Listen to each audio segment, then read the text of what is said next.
Presiden Joko Widodo mendorong para pelaku usaha rintisan atau startup untuk berani menangkap peluang di sektor pangan.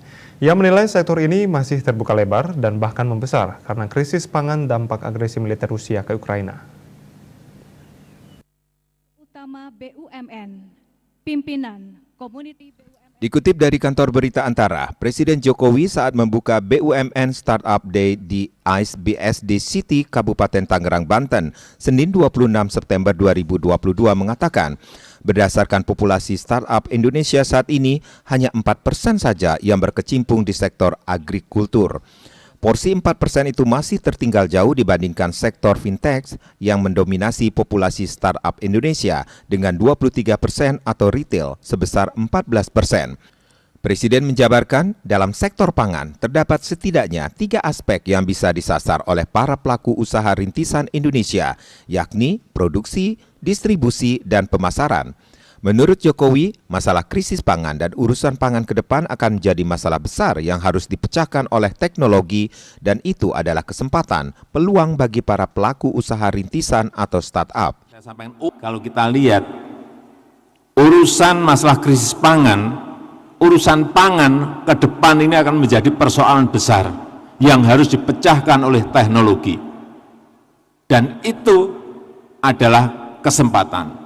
Itu adalah peluang, itu adalah opportunity. Dan agriculture hanya 4%. Hati-hati, ini ada kesempatan besar di situ.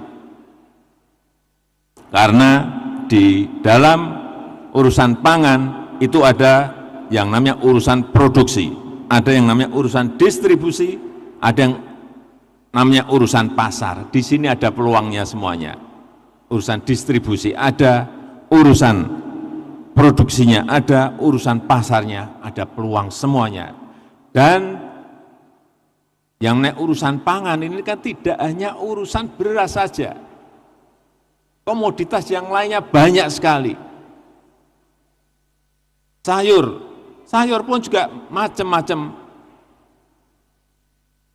jenisnya.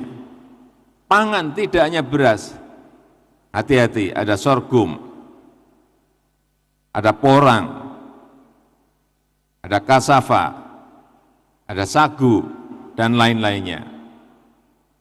Sehingga ini menjadi sebuah peluang besar dan target konsumen dari petani di ladang, dari nelayan di lautan, sampai masuk melompat ke dapurnya ibu-ibu rumah tangga.